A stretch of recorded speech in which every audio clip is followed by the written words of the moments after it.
नमस्कार दोस्तों, आईडीएन हिंदी के एक नए एपिसोड में आपका स्वागत है। और आज हम बात करने वाले एक ऐसी डिफेंस खबर की जो भारत के लिए ही नहीं बल्कि पूरे एशियाई एयर कॉम्बैट बैलेंस के लिए काफी महत्वपूर्ण मानी जा रही है, क्योंकि भारत अब स्वदेशी अस्त्र मार्क 1A मिसाइल को आर्मेनिया के Su-30SM फाइटर जेट पर लगाने की चर्चा शुरू करने जा रहा है। आखिरकार अगर ये डील सफल होती है तो पहली बार भारत की लंबी दूरी की जो BVR मिसाइल है वो किसी विदेशी Su-30 प्लेटफॉर्म पर हमें देखने को मिलेगी। लेकिन सवाल ये है कि आखिर आर्मेनिया को अस्त्र की जरूरत पड़ी क्यों? क्या अस्त्र मार्क 1 अल्फा चीन की PL-15E मिसाइल को टक्कर दे पाएगी? और इस डील से भारत को कितना बड़ा फायदा मिलेगा और चैलेंजेस क्या हैं? तो वीडियो को अंत तक जरूर देखिए, क्योंकि आज हम इसकी पूरी कहानी को डिटेल में समझने वाले हैं। हाल ही में कुछ रिपोर्ट सामने आई है जहां पर भारत और आर्मेनिया के बीच में अस्त्र मार्क 1A मिसाइल को लेकर आर्मेनियन एयरफोर्स के Su-30SM फाइटर जेट में लगाने की बात हुई है। और अभी ये पहले राउंड की वार्ता है, लेकिन अब ये कोई छोटी खबर नहीं है, क्योंकि अस्त्र मार्क 1A भारत की सबसे एडवांस BVR मिसाइल है और ये हमारे सभी फाइटर जेट्स में देखने को मिलेगी। BVR मिसाइल का मतलब होता है कि एक ऐसी मिसाइल जो दुश्मन के विमान को आंखों से देखे बिना ही लंबी दूरी से गिरा सके, यानी बियॉन्ड विजुअल रेंज कॉम्बैट करने में कैपेबल हो। और आज के आधुनिक एयर वॉरफेयर में BVR कॉम्बैट ही सबसे ज्यादा महत्वपूर्ण माना जाता है।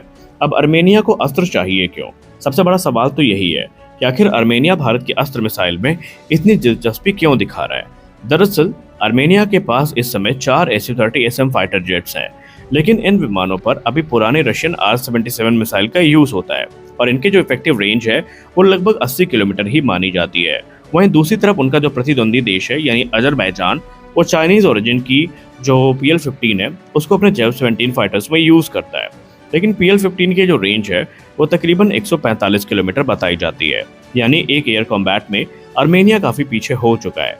और यही वजह है कि अब उसे ऐसी मिसाइल चाहिए जो लंबी दूरी पर दुश्मन को एंगेज कर सके। तो यहाँ पर अस्त्र मार्क 1 की डिमांड उनके तरफ से करी गई है।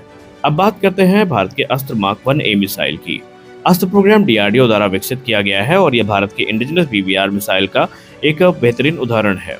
पहले अस्त्र मार्क 1 आई थी, जहां पर अब उसका अपग्रेडेड वेरिएंट यानी अस्त्र मार्क 1A तैयार हो रहा है। रिपोर्ट्स के अनुसार अस्त्र मार्क 1A की जो रेंज है वो 160 किलोमीटर तक होगी, यानी ये सिर्फ R-77 से बेहतर नहीं बल्कि कई मामलों में चाइनीज PL-15 को चुनौती देने वाली है।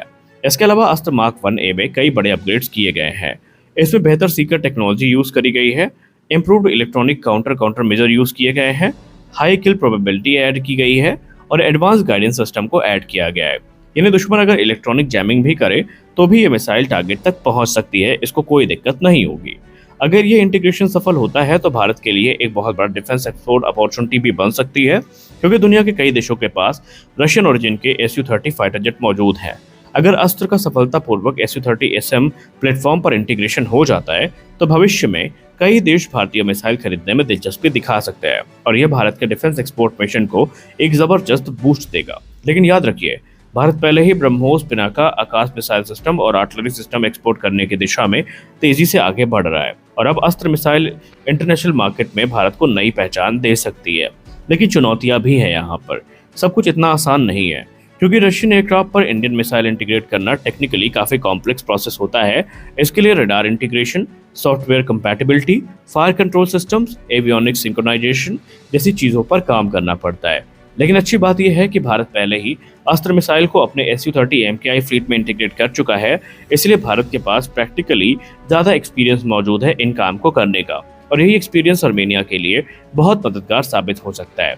अब सबसे दिलचस्प बात यह है कि भारत सिर्फ अस्त्र मार्क 1A पर नहीं रुका है, बल्कि DRDO पहले ही अस्त्र मार्क 2 के टेस्टिंग को लगभग पूरी कर चुका है, जिसकी एस्टिमेटेड रेंज 240 किलोमीटर के आसपास बताई जाती है। अगर ये मिसाइल सफल हो जाती है तो भारत दुनिया के उन चुनिंदा देशों में शुमार हो जाएगा जिनके पास अल्ट्रा लॉन्ग रेंज की air to air missile capability मौजूद होगी और आने वाले समय में इंडियन एयरफोर्स की BVR कॉम्बैट कैपेबिलिटी कई गुना ज्यादा मजबूत हो सकती है। इस समय अस्त्र मार्क 1 भारतीय वायुसेना के Su-30 स्क्वाड्रन में ऑपरेशनल है और हमारे जो तेजस मार्क 1 है इनमें भी इनका इंटीग्रेशन अंतिम चरण में है और बहुत जल्दी आप इसको एक्सपोर्ट होता देख पाएंगे। तो इस वीडियो में बस इतना ही, मिलते हैं अगले वीडियो में, तब तक के लिए जय हिंद।